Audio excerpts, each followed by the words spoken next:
Nah, Bupati Jember gimana nih? Udah benar dikembalikan atau gimana gitu? Dikembalikan ke siapa? Dan kalaupun benar ini dikembalikan, lah kenapa dikembalikan? Permasalahannya kan bukan itu. Permasalahannya adalah aturan ini kenapa ada?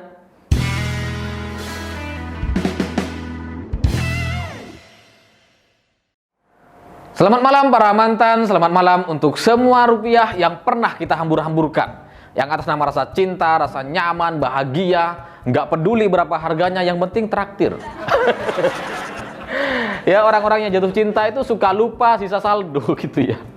Nah, di tengah pandemi seperti sekarang, itu ada banyak orang yang lebih nggak logis lagi gitu ya. Mereka suka tes swab, PCR, rapid test, antigen, macam-macam itu. Padahal nggak pengen naik pesawat atau naik kereta. Cuma ingin mengobati rasa penasaran dan pengen tahu, saya ini lagi sakit atau lagi sembuh. Makanya mereka tes gitu. Padahal ya nggak ada gejala apapun gitu. Atau berapa banyak dari kita yang beli oximeter, yang tiap hari ngetes saturasi oksigen, cuma karena iseng gitu. Padahal nafasnya ya biasa aja, normal gitu. Cuma dites aja terus gitu. Nah, di Jember ini jauh lebih nggak logis lagi karena bupatinya mendapatkan uang sebesar 70.500.000 rupiah dari pemakaman atau penguburan jenazah COVID. Padahal bupatinya ini nggak ikut ngangkat jenazahnya, nggak ikut membersihkan gitu, nggak ikut nguburin, bahkan mungkin juga nggak pernah lihat gitu. Untuk semua penguburan yang ada di sana, ya iyalah banyak banget kan, nggak mungkin bupatinya hadir tiap pemakaman gitu ya. Tapi bupatinya dapat duit gitu. 100.000 per kepala, per jenazah. Ini kan luar biasa gitu. 70 juta ini bagi sebagian orang ya mungkin kecil gitu ya. Bagi Vanessa Angel ya cukup semalam lah gitu ya. Tapi bagi kita ini kan cukup untuk setahun gitu. Untuk makan, bayar listrik, bayar wifi gitu, macam-macam. Cukup ini. Apalagi bupati. Sudah punya operasional, sudah punya gaji, sudah punya tunjangan, macam-macam sudah dapatnya. Tapi masih ditambah dengan biaya pemakaman. Ini kan apa-apaan gitu. Dan yang lebih menyedihkan lagi, yang dapat gak cuma bupatinya, tapi sekda, kepala-kepala dinas dapat semua. Ini gila gitu. Jadi jenazah itu jadi kayak tambang emas gitu. Tiap ada jenazah yang meninggal dapat duit mereka. Otomatis gitu. Ini kan sebuah sistem yang luar biasa enak gitu ya. Karena kalau kita bayangkan deh, ini nggak cuma kalau dari pejabatnya aja, bupati, sekda, kepala dinas, anggaplah 5 orang. Ini belum lagi biaya APD. Tim penguburan misalkan ada 5 orang, APD-nya 30.000 kali 5 udah 150.000. Ini baru APD loh, belum timnya. Belum bayar orangnya, belum supirnya, belum ambulannya, belum orang yang gali kuburnya, belum yang bikin peti matinya. Banyak gitu. Banyak banget. Jadi wajar kalau kemudian ada banyak kasus yang mengajak orang agar mau di-COVID-kan gitu. Meskipun meninggalnya karena asma, karena diabetes, jantung, paru-paru, kanker, liver, macam-macam gitu ya. Tapi diajak untuk supaya mau positif COVID. Ya karena ini, kalau mati biasa, nggak ada duit yang bisa diambil dari APBD gitu. Tapi kalau matinya karena COVID, bisa dihitung tuh, bisa dapat semuanya. Bupati, sekda, kepala dinas, dapat semuanya. Enak gitu. Makanya jangan heran, ada banyak kasus sebelum ini, orang yang tabrakan di positif COVID. Ada orang meninggal dunia karena tenggelam, positif COVID. Ya karena ini mungkin ya, karena ada anggarannya gitu. Dan anggarannya besar juga ternyata gitu, cukup untuk banyak orang. Dan kita juga nggak heran kenapa kemudian Anies Baswedan itu sering sekali ngelihat kuburan. Karena ngitung itu mungkin ya. Ini ada berapa? 100, 10 juta. Enak gitu ya. Nggak kerja, nggak ngapain, karena ada orang meninggal dunia, dia dapat. Kalau di Jember 100.000, di Jakarta bisa berapa tuh harganya? Bisa lebih dari itu gitu, bisa 500.000, bisa 1 juta per orang gitu. Kan enak, pantas aja Anies tuh kalau kunjungan ya ke kuburan, ngelihat peti mati, bisnis ini gitu. Udah jelas cuan ini gitu. Udah jelas untung. Dan kalau kemudian Bupati Jember mengatakan dana ini sudah dikembalikan, kemudian dibenarkan oleh sekda, kepala dinas, juga gubernur Jawa Timur mengatakan memang sudah dikembalikan katanya. Pertanyaannya kan dikembalikan kepada siapa? Ke siapa? Jangan-jangan kayak gubernur PKS itu gitu ya. Beli mobil mahal miliaran rupiah, setelah viral dihujat banyak orang dikembalikan. Tapi dikembalikannya ke Satgas Covid. Padahal semua kepala daerah itu Satgas Covid. Artinya dia mengembalikan mobilnya ke dirinya sendiri. Nah, Bupati Jember gimana nih? Udah benar dikembalikan atau gimana gitu? Dikembalikan ke siapa? Dan kalaupun benar ini dikembalikan, lah kenapa dikembalikan? Permasalahannya kan bukan itu. Permasalahannya adalah aturan ini kenapa ada? Sejak awal kenapa ada gitu? Kalau Anda sadar bahwa aturan ini nggak boleh dan nggak bagus, nggak etis, ya hapuslah. Ini malah disahkan. Nah, yang bikin aturan ini kan kalian sendiri loh. Bukan saya, bukan orang-orang luar gitu. Ya Bupati, DPRD, Kepala Dinas, Sekda, ini kan ngobrol bersama-sama untuk merumuskan aturan ini. Tapi sekarang setelah aturan ini ada dan ketahuan dan viral, kalian sok berpura-pura mau mengembalikannya. Sejak awal padahal itu dilakukan ya demi uang-uang kalian gitu. Aturan ini dibuat supaya apa? Supaya kalian dapat uang kan? Bukan supaya mau dikasih santunan ke orang lain kan? Kalau emang itu bahasanya mau santunan ke orang lain, ya jangan kasih ke kantong kalian gitu. Bikin undang-undang santunan kepada korban COVID. Itu baru bener. Ini sok-sok mau berjiwa sosial, mau kasih santunan ke orang-orang korban gitu. Omong kosong. Omong kosong. Dan yang lebih menyakitkan saya, bupatinya ini mengatakan bahwa ini legal, ini sah, ini ada aturannya. Ya ini benar-benar luar biasa ya. Emang sih sah, emang sih benar gitu. Kalau kamu yakin ini sah dan legal, kenapa dikembalikan? Terima aja lah gitu ya. Tapi kan Anda kembalikan, itu kan karena ada rasa bersalah di sana gitu. Dan legal ini, itu semua orang bisa bikin, semua kepala daerah bisa bikin. Dan legal itu belum tentu benar secara etika atau secara moral gitu. Ini malah kalian setelah menerima dan viral dibicarakan oleh banyak orang, bicara soal legal, bicara soal sah. Tapi ya saya maklum sih, untuk aturan yang menyenangkan semacam itu, ya siapa yang mau nolak gitu ya. Misalkan ada aturan nih, buat saya, tiba-tiba saya dapat misalkan anggaran 10 miliar per tahun, enggak lah, katakanlah 70 juta juga gitu ya. Ya pasti mau saya gitu, ngapain saya tolak gitu kan. Itu kan logika berpikirnya gitu ya. Jadi sampai di sini saya semakin meyakini bahwa semakin banyak orang yang merasa nyaman dengan WFH dan pandemi ini.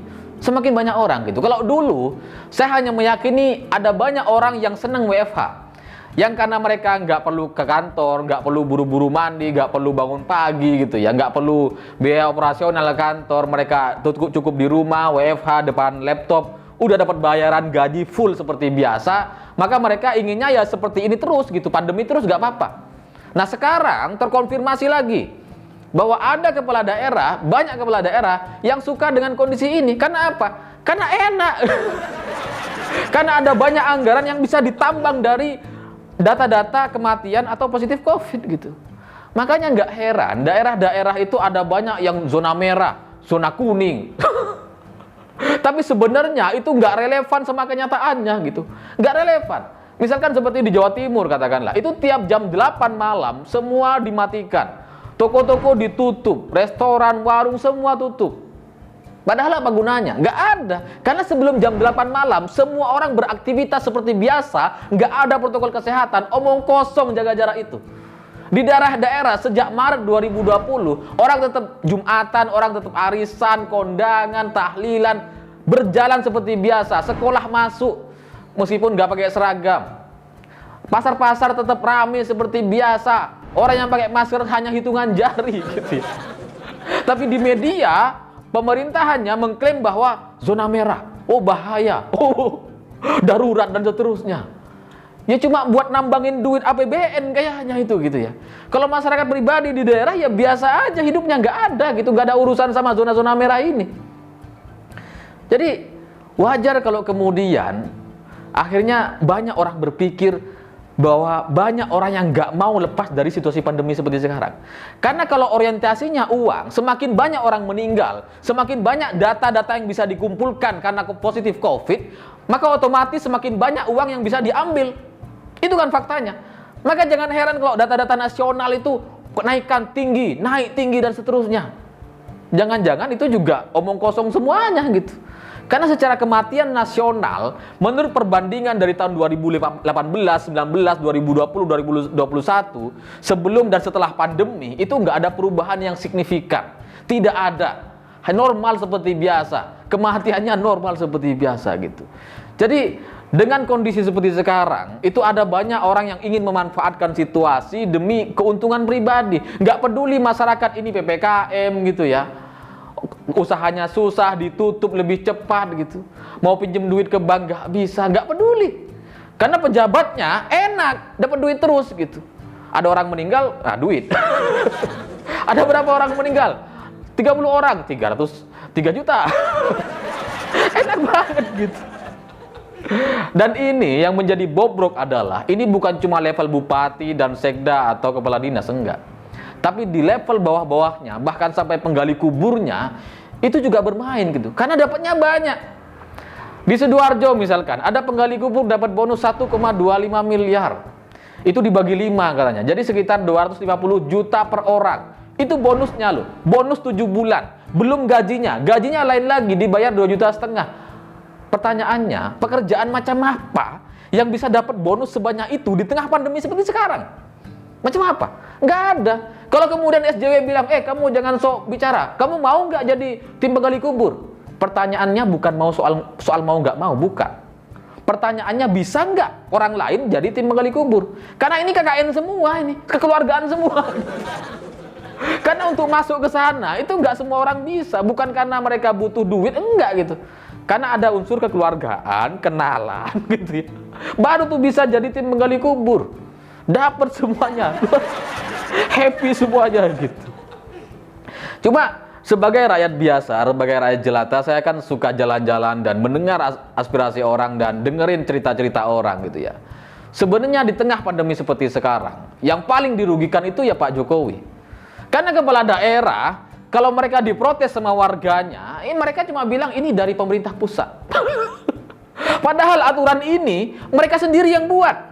Sama kayak Jember itu. Emang aturannya dari mana? Mereka mau salahkan ke Kementerian Keuangan. Padahal nggak ada tuh aturan nggak gitu. Itu perda. Jadi yang paling dirugikan dari kasus-kasus ini, semakin buruk citra atau kasus penanganan COVID, yang buruk ya Pak Jokowi, pemerintahan pusat. Kalau secara partai, PDI Perjuangan. Kalau di Madura, di Jawa Timur gitu ya, kan ada jam 8 malam dimatiin semua lampu itu. Tanya deh orang-orang yang di Jawa Timur atau di daerah-daerah di Madura atau dimanapun. Itu persepsi yang ada di kepala mereka, itu ingatnya kepada PKI. Dulu PKI juga kayak gini, dimatiin lampunya. Sekarang ini gara-gara PDIP katanya. Padahal ini keputusan daerah loh. Keputusan daerah. Lalu kemudian soal Jember ini juga lebih lucu. Misalkan PKS, itu memanfaatkan momentum, karena paham dia. Semakin buruk penanganan pandemi di suatu daerah, entah di daerah manapun, nggak peduli dari partai apapun, itu yang jelek Pak Jokowi. Maka ketika ada kasus semacam ini, Bupati Jember ada kasus 70 juta, dapat 70 juta gitu, PKS langsung bicara. Wah, ini nggak manusiawi, nggak empati, nggak etis dan seterusnya. Padahal Bupati ini maju di pilkada atas dukungan PKS. Jadi, tapi di media dia sok menyalahkan gitu. Coba tegurlah, aturannya diubah, bisa nggak gitu ya. Nah, Bupati Jember ini supaya lebih jelas, ini didukung oleh Nasdem, Demokrat, PKS, P3 dan Berkarya. Supaya jelas ini. Supaya kita jelas ini dari partai mana gitu ya. Nah, dan terakhir bagi saya, ini sebenarnya juga bukan cuma Jember kok gitu ya. Ada banyak daerah. Kalau kita mau berani untuk bertanya ke setiap kepala daerah di seluruh Indonesia, berani nggak mereka menjawab bahwa di daerah saya tidak ada penghitungan semacam ini, tidak ada subsidi atau dana untuk bupati atau kepala daerah, kepala dinas atau sekda dari setiap pemakaman COVID? Nggak ada. Berani nggak? Nggak mungkin berani. Nggak mungkin berani. Karena apa? Ya karena mereka selama ini menikmati itu gitu. Selama nggak ditanya, ya udah diam aja gitu. Jadi kalau bisa, saya mengusulkan kepada Presiden untuk mengaudit semua pengeluaran pemerintah gitu, pemerintah daerah. Coba diaudit semuanya. Ini jangan-jangan semua orang menambang uang dari APBN kita untuk kepentingan pribadinya, untuk nyalon lagi di 2024. Jangan-jangan menteri-menterinya juga gitu. Bukan cuma kepala daerah. Jangan-jangan gubernur DKI-nya juga gitu. Karena ada jelas indikasinya gitu. Suka main ke kuburan, suka ngitung kuburan, dan suka bilang bahwa kematian yang real itu lebih besar dari yang dilaporkan. Itu maksudnya apa? Itu maksudnya kan pengen bilang bahwa anggaran yang dia dapat itu lebih kecil dari yang sebenarnya di lapangan. Itu kan maksudnya gitu. Jadi ya kepada PDI Perjuangan, kepada Pak Jokowi, tolong ini dievaluasi lagi, tolong anggaran-anggaran ini diperketat lagi. Karena yang rugi ya Bapak sendiri, PDI Perjuangan sendiri gitu. Bagaimanapun ini hanya saran atau opini dari orang biasa rakyat jelata. Semoga ini bermanfaat, semoga ini bisa dijadikan evaluasi bersama. Saya pikir itu, terima kasih sudah menonton. Begitulah kura-kura.